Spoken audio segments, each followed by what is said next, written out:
Hello, Internet. It is I, the Malik Aaron, and welcome back to Box Office Predictions. Today, we are going to be talking about Halloween Kills. So, as usual, we're going to be going over the pros and cons. So, let's get to it. Pros. This is a Halloween movie. This is the shoot. How many of these movies are there? I forgot. Let me count. 12.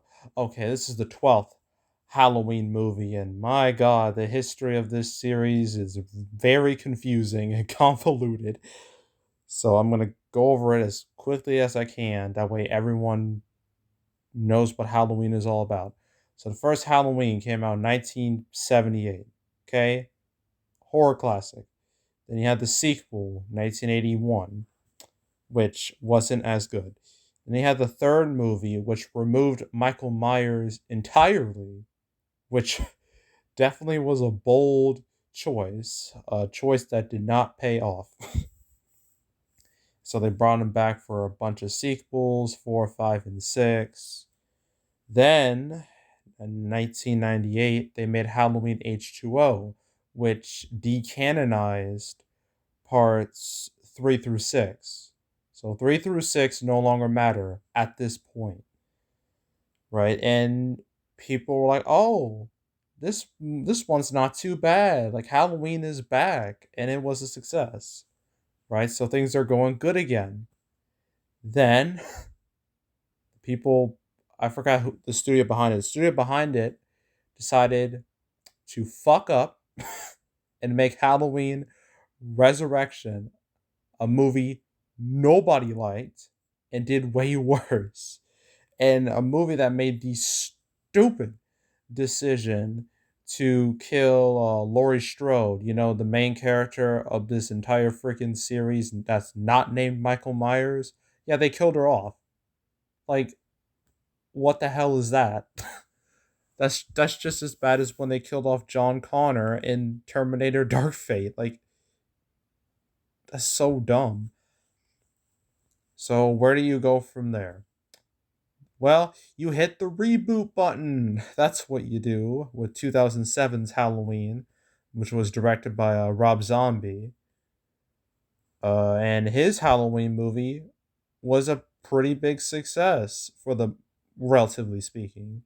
It was the highest grossing one of the series at that point, right? So again, they're like, yay, Halloween is back. It's not quite what it should be, but it's making money. And then things went wrong again with Halloween 2 or Halloween or H2 in 2009, a movie that was an absolute trash heap coming from someone who has actually watched the movie. Now, the 2007 one I think gets a little too much hate. I think it's better than most horror remakes because it actually feels like a remake. It's not just like a shot for shot, beat for beat just retelling of the first movie. It kind of has its own identity, which I appreciate. But Halloween 2, it's just bad. A straight up bad movie. And it made about half as much as the last one, so oof.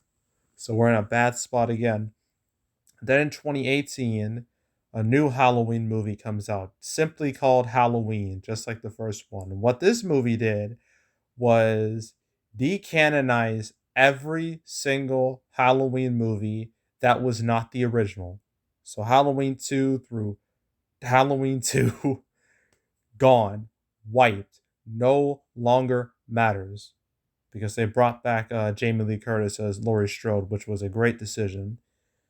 And the movie got a lot of hype and was a massive, massive success. Destroyed, absolutely destroyed all the other Halloween movies when it comes to revenue, opening to $76 million, easily the biggest ever for a slasher movie, and made 159 million domestic, 255 million worldwide.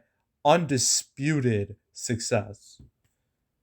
And now we're at Halloween Kills, which is the sequel to 2018's Halloween. So, yeah. So, we got actually two easy pros. One, Halloween, very famous horror franchise, an iconic horror franchise, with Michael Myers being an iconic horror movie villain. And also, the last Halloween movie, Halloween 2018, humongous success and was well liked by a majority of people. So, those are two easy pros for this movie. So, yeah, definitely pros. Third pro. This is the first horror movie that come out in well over a month.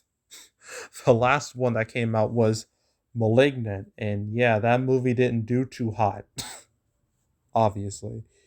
And this seems like a way bigger deal than that movie ever was. And plus, this movie has no real direct competition. I know there's Antlers in like 2 weeks, but that movie has just gotten zero promotion. Like that movie's just it feels like it's just getting dumped out there. It's like they just don't care about that movie. So I don't think that movie's gonna be a huge deal to this movie. So Halloween Kills is pretty much nothing to worry about in terms of direct competition. So yeah, that's another easy pro. Fourth pro, unlike its predecessor, which only had 2 weeks to play out before it immediately became irrelevant once November 1st hit, this one has 3 weeks to play out. Well, 3 weekends. As this weekend, the next, and the one after that. And the final weekend of October, Halloween falls on that weekend. It falls on a Sunday this year. So, that's going to help this movie out a great deal because it's called Halloween. Why wouldn't it help it out? So, yeah, this movie has more time to be relevant than its predecessor. So, I would consider that a pro. What else can be a pro? Trying to think of anything else. Uh, I mean, horror overall is done pretty decent during the pandemic. It's done way better than family movies, I can tell you that. I think the only genre that's done better is action. So I guess that's a good sign. It means that, horror movie fans aren't, squeamish about going to the theater. Like if they see a movie that they want to see, then they're gonna go out in droves. Or at least if it's a movie that they're looking forward to, they're gonna go out in droves. So we saw that with Quiet Place too, a couple months back. So yeah, another pro right there. Oh, what else? I think that's it with the pros. Okay, cons. Unlike the last Halloween movie, which got good reviews, the reviews for this movie are not good. Last I checked, it's at like 47%, which is way worse than the last one, which I think its score was like in the 80s, the 70s or 80s, somewhere in that range. So this is doing not is much worse, which could be a real detriment to the movie because a lot of people liked the 2018 Halloween movie, and so naturally they would look forward to the sequel or sequels because there's another Halloween movie coming after this next year. Halloween Ends, right? So you start with a good movie, people love it, people are hyped for the sequel. But when those people find out that the sequel isn't very good, they're gonna get turned off. They're not gonna want to watch it. Or if they do, they're gonna be very disappointed and word of mouth is gonna be toxic, right? That's what usually happens. So that's definitely not a good sign. Although it's 47% is still better than a majority of Halloween movies. It's certainly better than the Rob Zombie movies. Once again, I think the 2007 one is underrated. 2009 one can burn. But yeah, reviews aren't good and they're not going to, well, I wouldn't say they're not going to kill the movie. They're not that bad, but they're definitely not going to help. So I would consider that a relative con. It's con number one. Con number two, the Peacock release. Okay. This movie was supposed to be theatrical only. It was for the longest time. It got delayed by a year, right? Things were going great. And then, like in September, Universal made a decision out of thin air to give it a to have like a day and date release on in both theaters and on its streaming service, Peacock, which is something they did with Boss Baby 2 earlier this year, and only Boss Baby 2, because so far the Peacock experiments only had two movies. All right, so we don't have a lot to go off of, but Boss Baby 2 didn't do that great. Actually, now that I think about it, comparing Halloween Kills and Boss Baby 2 is just it's just weird. It's not right. These two movies couldn't be any further apart when it comes to genre and stuff. It's weird. But it's all I got. I mean, I don't got any other Peacock movies I can compare this to. But yeah, Boss Baby 2 didn't do that great. Granted, it was a family movie, so it was kind of screwed from the get go, but it still didn't do great. So, but still, it's so confusing. I don't know how this movie's going to do, but I think it will take away some of its box office dollars, some of its potential dollars. How much, I can't say. But usually with streaming movies, yeah, like it's best to stick with theatrical only, because with streaming there's this thing called piracy, and more people can watch the movie illegally for free, and so that could kill its revenue very fast. So yeah, I think the Peacock thing might be a serious detriment to this movie. So I would consider that a con. Even though Peacock isn't, it's not like an HBO Max or Disney Plus in terms of relevance, but still, I think it might cost this movie a few dollars. So yeah, con. Third con. Now I know I said horror has done pretty well in the pandemic, but for horror sequels, it has not been good, because this year every single horror sequel has come out. I mean, would Spiral count? Well, tech, I guess. Screw it. Spiral, Quiet Place 2, Conjuring 3, Forever Purge, Escape Room 2, Don't Breathe 2. All of these movies did worse than their predecessors. Every single one of them. Yeah, and even Quiet Place 2. They all did worse, although Quiet Place 2 still did the best of the bunch by a long shot, by at least retain a majority of its predecessor's audience. So, and Conjuring 3 wasn't too far off from the franchise to be considered an embarrassment.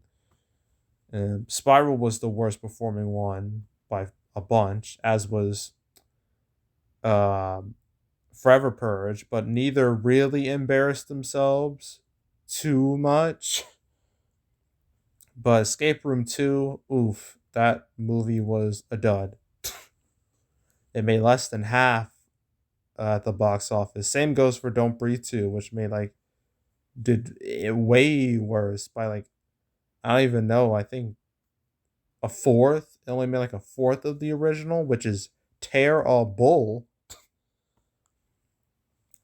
So yeah, that's not a good omen for this movie. Like if none of those movies can match their predecessors, what chance does this movie have, right?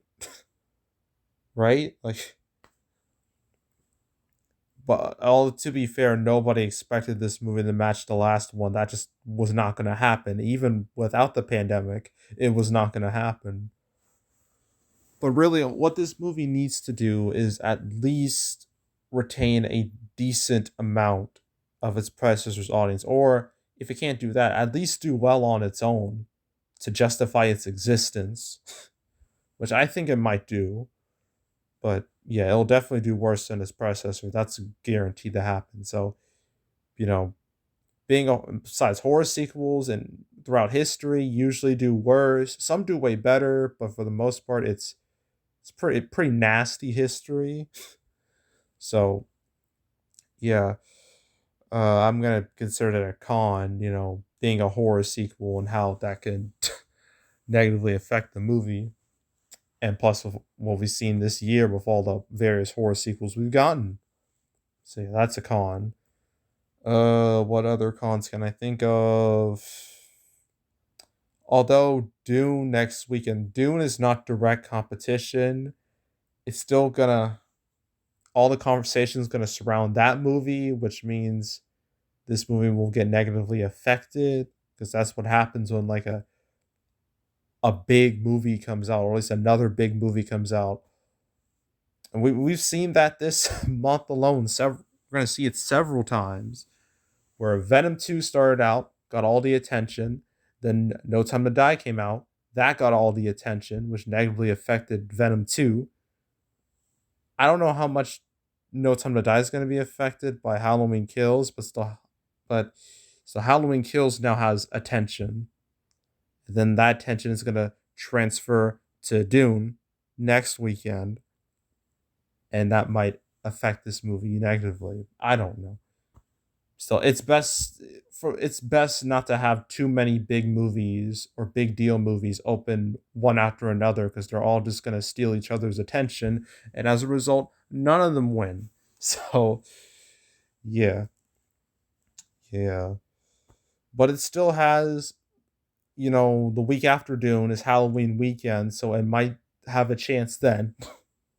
But yeah, yeah, dealing with Dune might be a little rough. So yeah, I would consider that a con. Anything else I can say? Anything else I can think of? I think that's it. Yeah, I think that's it. Well, I could say, sequelitis, but I already mentioned sequelitis with horror movies, so I don't need to mention it again. But yeah, horror sequels in general this year have not been doing too hot. Not even Venom 2. So, yeah, let's just consider that another con.